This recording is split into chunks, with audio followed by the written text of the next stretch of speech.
Welcome to the Real News Network. I'm Paul Jay in Baltimore. Just before we get started on this segment of our news show, please know we're in the midst of our fundraising campaign for 2012. We have a $100,000 matching grant. Every dollar you donate gets doubled up until we reach $100,000, or I guess it's till we reach $200,000. At any rate, there's a donate button over here. If you click it, you'll be doubled. That means we can do the Real News in 2013.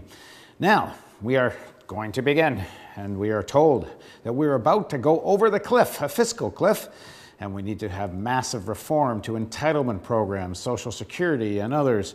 Now joining us to discuss the crisis, we are told, is Michael Hudson.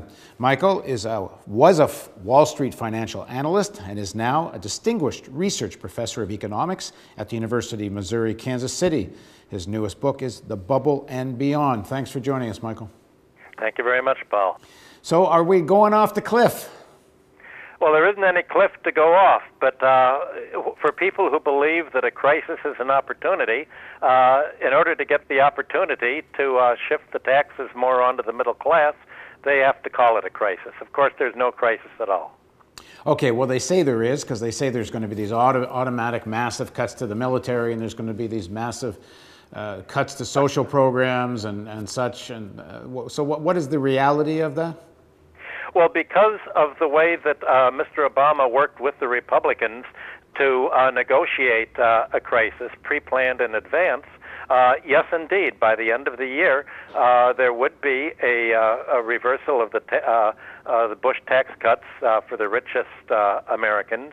There would be ostensibly a cutback. That would last, I think, about one day from December 31st to the time the new Congress meets. So they'd hardly skip a beat before they then set to making whatever the new deal would be.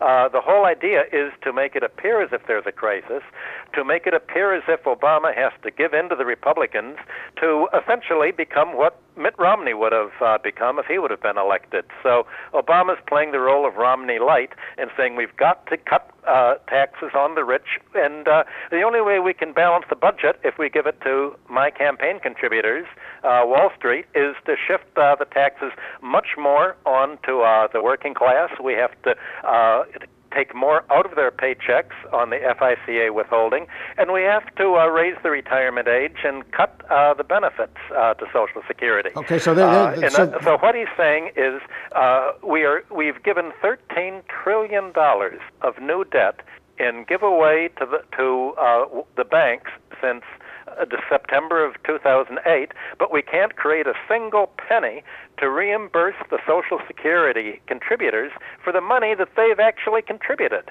We can only create fictitious money for our campaign contributors, not the voters. Okay, Sorry, voters, you weren't the campaign contributors. So explain that a little more, because that's such an important point, that if in fact Social Security is in some kind of mod, which some are claiming is unsustainable, a lot of that has to do with the money that was taken out of it not to give people Social Security.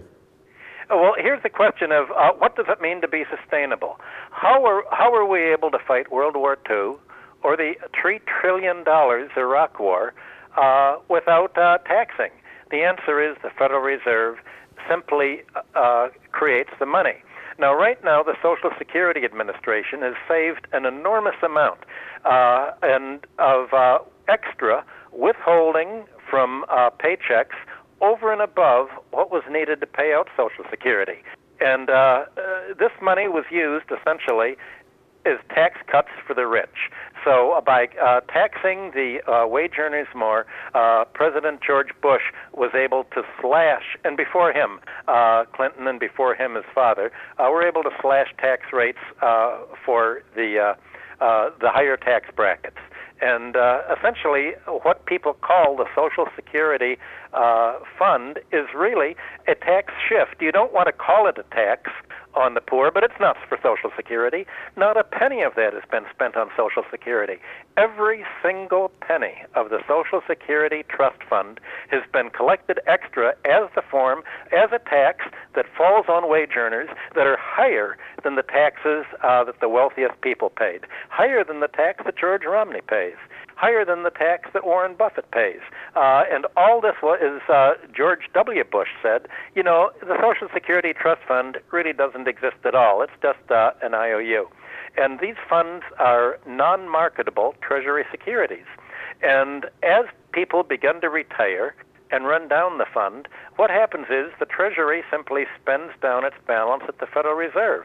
And the Federal Reserve does exactly what it did when it took on the $13 trillion bailout of Wall Street. It just prints the money.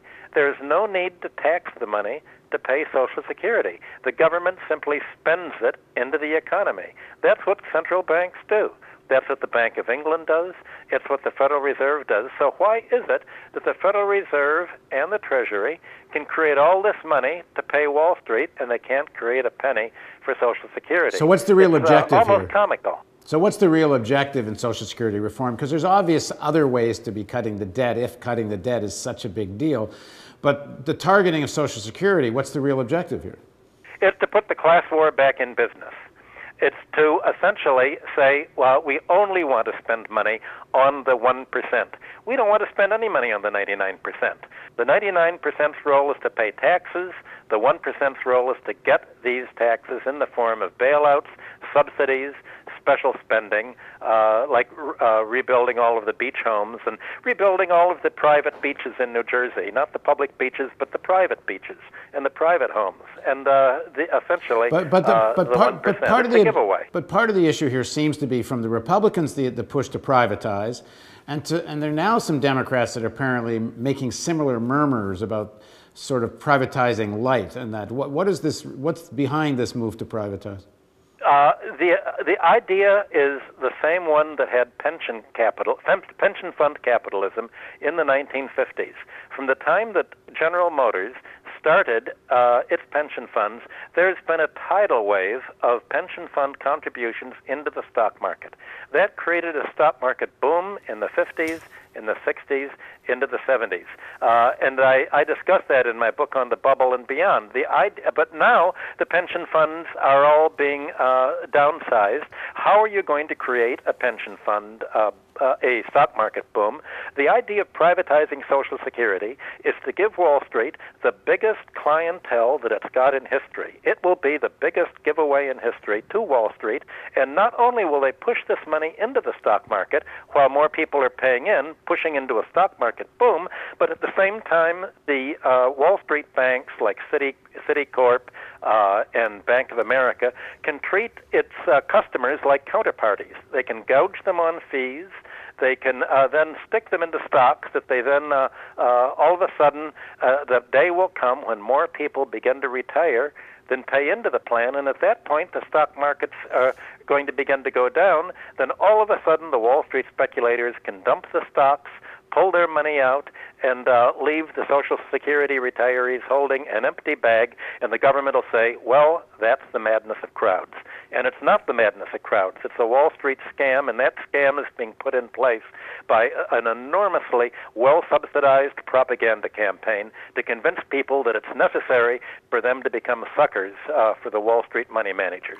Now, is there any sense or evidence that Obama or Biden are going to compromise with this? In the election campaign, I thought they were both pretty clear. They're against the voucher system, which is sort of the form or model of privatization that the Republicans are advocating.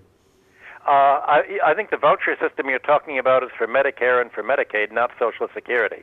So what are we talking about now? Well, I'm sorry, yes, I'm sorry, not voucher, but to create this, to create Social Security as a private fund that people can invest. And I thought Obama and Biden said they would not support that. Yeah, I think that's correct. This is a Republican plan. I don't think it's the Democratic plan to support privatization. When the Republicans say, look at Chile, that's a wonderful thing to do. Every single pension plan put in by Pinochet's party at gunpoint in the 1970s, every one was looted by the employers and by the banks and went bankrupt by the end of the 1970s. That's why the Chilean voters threw out the party and voted for the socialists who were against doing this. So all you have to do is look at Chile. But of course, the Republicans are looking at Chile and say, my God, we can put all of the private money into the pension funds. to be Social Security funds to be invested, and then we can steal it all. We can steal trillions of dollars. We can get richer than we've ever dreamed of if we can only have the right to steal. And that's what this is. What the talking about Social Security reform is theft. And that's what it should be called, theft. All right, thanks very much for joining us, Michael. Thank you very much. And thank you for joining us on the Real News Network.